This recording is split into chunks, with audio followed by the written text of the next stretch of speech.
aí, meu povinho querido, tudo bem com vocês? Espero que não, espero que sim. Aqui quem fala é o V-Black Teorias, e hoje eu vos trago a 14ª parte da nossa teoria, ou fanfic, de Kimetsu. E eu já vou logo avisando que não haverão salves nesse vídeo, mas no próximo vai ter, para todos aqueles que pedirem um salve nesse vídeo. E sem mais delongas, bora começar esse vídeo. O que teria acontecido, se eu fosse para o mundo de Kimetsu no Yaiba? Episódio 14. Nossa história continua, quando eu e o Sasuke havíamos tecnicamente invadido a mansão das borboletas, e eu tinha falado para o líder dos Hashiras, que eu estava ali, para fazer uma espécie de treinamento para o Sasuke. E ao ouvir isso, o líder dos Hashiras diz: atacar! Daí todos os Hashiras vêm para cima de mim e do Sasuke. Mas eu digo: respiração demoníaca. Nona forma. Jigoku no Haki. Assim, um enorme furacão de chamas negras se forma, e os Hashiras acabam sendo atingidos pelas chamas. Então eu digo o seguinte ao Sasuke: agora vai lá, e mostra pra esses fracotes quem é que manda. E logo o Sasuke foi pra cima dos Hashiras, e começou a lutar contra todos ao mesmo tempo. E mesmo que o líder dos Hashiras fosse cego, ele ainda podia ouvir o som do metal das espadas batendo, e alguns Hashiras gritando. E após 3 minutos de luta, o Sasuke havia deixado alguns Hashiras gravemente feridos, e outros com alguns cortes leves. Então o Sasuke diz: nossa, que decepção, nunca achei que os Hashiras fossem esses fracotes. Mas assim que o Sasuke olhou bem para alguns Hashiras, ele acabou vendo um certo alguém, do qual ele não queria ver. E ao olhar para o Sasuke, o Rengoku diz: Sasuke, é você. E o Sasuke não diz nada, e volta a lutar contra os Hashiras, só que agora, ele estava focando seus golpes no Rengoku. E vendo isso, o Tanjiro pergunta a Kanai se o Rengoku conhecia o Sasuke. Então, a Kanai dá uma boa olhada no Sasuke e diz: infelizmente, o Rengoku conhece muito bem o Sasuke. Eles se conheceram da seguinte maneira. Flashback com: há alguns anos atrás, o Rengoku estava matando alguns Onis em uma noite bem escura, já que nessa época, o Rengoku passava seu tempo livre, caçando Onis em florestas. Até que em um certo momento, ele ouve um choro alto, vindo de uma árvore. Daí o Rengoku foi até aquela árvore, e ele viu que dentro dela havia um bebezinho recém-nascido, que aparentemente havia sido deixado ali para morrer. Então o Rengoku, com pena daquele bebê, levou ele para a Demon Corp, e lá ele ficou cuidando dele, com a ajuda de alguns Demon Slayer que se dispuseram a ajudar a cuidar do bebê. E com o passar do tempo, aquele bebê foi crescendo, e se tornou um garoto bem forte, e com muito talento para aprender. E após um tempo, o Rengoku decidiu adotar de vez aquele moleque como o seu filho, já que a essa altura, ambos se consideravam pai e filho, e este filhinho adotado do Rengoku era o Sasuke. E em um belo dia ensolarado, o Rengoku começou a treinar o moleque, para ele aprender a respiração das chamas, e futuramente, se tornar o próximo Hashira das chamas. Porém, na metade do treinamento, alguns Hashiras foram influenciando o Rengoku a pegar cada vez mais pesado nos treinos, para que assim ele fosse ficar ainda mais forte. Porém, o tiro saiu pela culatra, já que o nível do treino era tão intenso, que várias vezes o Sasuke teve seus braços e pernas quebrados. E para manter o Sasuke 100% focado no treino, o Rengoku, por influência de certos Hashiras, começou a encher a cabeça do moleque com coisas do tipo: você tem que se tornar o próximo pilar da chama. Eu acredito em você. Mostre a todos que você é o melhor. Faça isso por mim. E por causa disso, ele começou a ficar completamente viciado em treinamento, sedento por poder, e estava ficando cada vez mais arrogante e agressivo. E graças a isso, o Rengoku parou de treinar o jovem, bem quando ele havia acabado de aprender 5 formas da respiração das chamas. E essa foi uma das piores coisas que o Rengoku podia fazer, já que no mesmo dia em que o treino foi parado, ele fugiu da corporação, e ficou vagando por aí, em busca de ficar cada vez mais forte por conta própria. E após a fuga do Sasuke da Demon Corp, o Rengoku percebeu a merda que ele havia feito, e por isso, ele passou a ter muita raiva dos Hashiras que o influenciaram. Flashback Off. E só fazem 2 meses que o Sasuke fugiu da Demon Corp. E ao saber disso, o Tanjiro diz. Então o Madara Uchiha ofereceu o poder, e por isso ele ficou assim. Enquanto isso, eu estava solando vários Hashiras na porrada, enquanto que tinha as seguintes lembranças. Flashback on. Há 2 meses atrás, eu comecei a sequestrar vários Demon Slayer que tinham a respiração das chamas, pelo seguinte motivo. Se a única forma de alguém usar a respiração demoníaca é tendo a respiração do sol, e logo em seguida virar um demônio a partir do meu sangue. Seria praticamente impossível eu ensinar a respiração demoníaca para alguém. A menos que eu transforme algum Demon Slayer que tenha a respiração das chamas, já que a respiração das chamas é quase igual à respiração do sol, com algumas diferenças bem curtas e vagas, e além do mais, ela é uma respiração, da qual foi derivada das 2 respirações mais fortes. Que no caso são a respiração demoníaca, e a do sol. E em teoria, caso algum Demon Slayer que tenha essa respiração virar um dos meus demônios, haverá 0,01% de chance do Demon Slayer virar um demônio extremamente poderoso, podendo usar algumas formas da respiração demoníaca, e algumas habilidades derivadas das minhas. Mas em contrapartida, havia 99,99% de chance do Demon Slayer morrer. E durante um dos sequestros, eu capturei vários Demon Slayers usuários da respiração das chamas, e tinha-os colocado dentro de um saco bem grande. E quando eu já estava voltando para o meu esconderijo, com todos aqueles Demon Slayers, eu acabo me deparando com um garoto, que estava sendo atacado por 20 Onis, e ele aparentava estar muito ferido. Então aquele garoto gritou. Morram, seus Onis malditos! Daí ele partiu para cima de todos os Onis, utilizando a respiração das chamas. Porém, os Onis acabam cercando ele, e logo ele disse.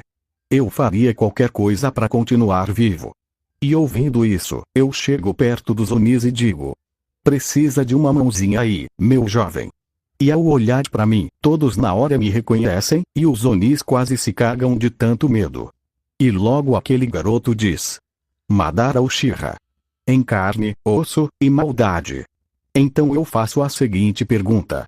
Você gostaria de se tornar um demônio de alto nível, assim como os 10 espadas? E ao ouvir isso, aquele garoto diz. Sim, eu aceito, esse sempre foi o meu sonho. Mas foi só ele pedir a minha ajuda, que em apenas um segundo, eu já havia decapitado todos os Onis, arrancando suas cabeças com as mãos nuas. E ao ver isso, aquele garoto me pergunta. O senhor já pode me transformar em demônio, é que eu quero conhecer logo os 10 espadas, e servir ao senhor. E ao ouvir isso, eu começo a pensar. Ué, será que ele bateu com a cabeça? Agora há pouco ele raciocinava direito, mas agora, ele tá com a mesma personalidade que o Lua Inferior 1. Que pra quem não sabe, esse Oni em questão, na minha opinião, é o mais fiel ao Muzan, dentre todos os 12 Kizukis. Então eu digo o seguinte, um pouco desconfiado. Me siga, veremos se você merece o meu poder. Daí eu comecei a andar na direção do esconderijo, com todos aqueles Demon Slayer sem um saco nas costas. E aquele garoto estava olhando os seus coleguinhas, entre aspas, todos gritando dentro daquele enorme saco, enquanto que dava um leve sorriso de psicopata. E ao chegar no esconderijo, eu digo o seguinte a ele, enquanto que injetava o meu sangue nos figurantes. Você será o próximo, e há uma chance muito pequena de você virar um demônio, e uma chance enorme de morrer. Mas para minha surpresa, ele nem estava ligando, e muito pelo contrário, ele estava sorrindo.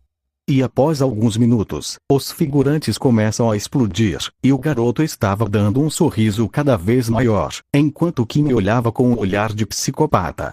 E após vários figurantes mortos, chega a vez do garoto, e ele não estava nem reclamando. Daí eu injeto o meu sangue nele, e na hora ele começou a se debater no chão, enquanto que fazia algo que nenhum figurante pensou em fazer. Ele estava controlando a sua respiração, enquanto que o meu sangue percorria o corpo dele. E em apenas 5 minutos, ele se transformou em um demônio. E para minha surpresa, ele era muito parecido comigo em tudo, até mesmo na aparência. E logo eu disse o seguinte a um moleque. Qual o seu nome? E ele disse: Sasuke Kyojuro. Ele falou o seu sobrenome um pouco irritado. Daí eu digo: a partir de hoje, você irá se chamar Sasuke Uchiha. E ao saber que teria o mesmo sobrenome que uma lenda viva, o Sasuke disse: posso te chamar de pai. E como eu não ligava muito para isso, eu deixei ele me chamar assim. E daí por diante, eu passei a ensinar a respiração demoníaca ao Sasuke, usando como base as 5 formas que ele conhecia da respiração das chamas.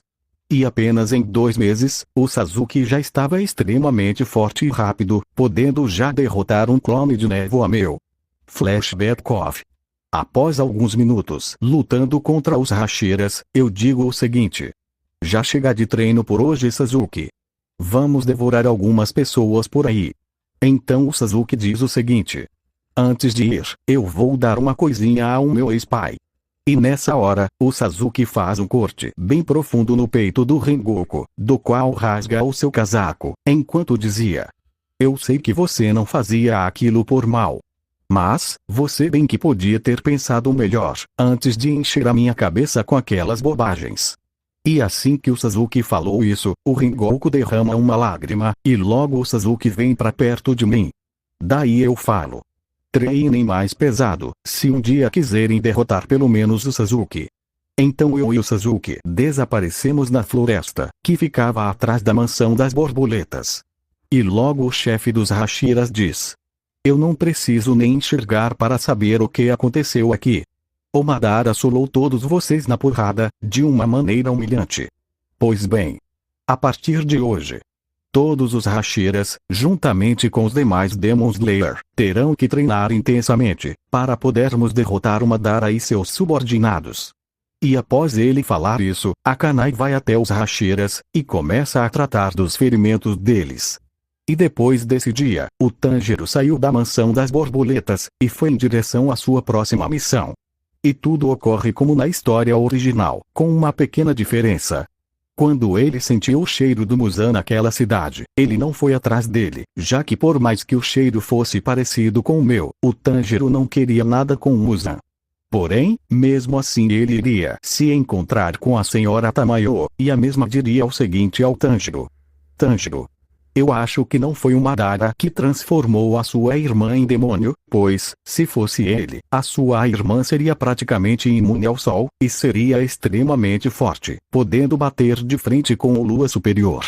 E tudo indica que ela foi transformada por algum Oni qualquer do Muzan. E depois disso, a senhora Tamayo diria ao Tanjiro, para ele coletar o máximo de sangue possível do Muzan, e se possível, conseguir um pouco do meu sangue. Pois caso a cura dê errado, ela ainda poderia ficar imune ao sol. E depois disso, tudo ocorre como na história original, com ele matando aqueles 2 Onis que invadiram a casa da Tamayo, e indo para sua próxima missão.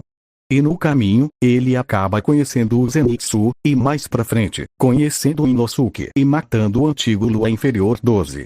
Mas a diferença aqui, é que quando o Tanjiro foi lutar contra o Inosuke, para defender a Nezuko, a batalha seria muito mais longa, já que o Inosuke aqui é mais forte. E o Tanjiro teria que usar a respiração da água para ganhar do Inosuke.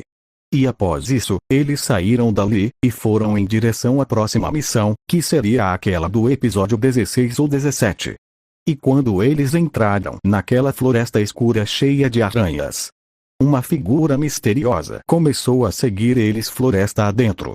Enquanto isso, na mansão das borboletas, os Hashiras estavam todos comendo juntos, enquanto que faziam algumas brincadeiras uns com os outros.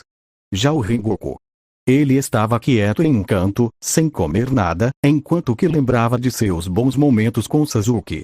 Então, a Mitsuri, que é a Hashira que tem a respiração do amor, diz o seguinte ao Rengoku, com uma cara feliz: vamos lá, Rengoku-san, grite um ai, pra ver se levanta esse seu humor. E o Rengoku-sen se mexe, e apenas fica olhando para uma parede, sem dizer nada. E o vídeo vai ficando por aqui. Espero que tenha gostado dessa parte, e até o próximo vídeo, se o Deus Jabiroca quiser. Amém.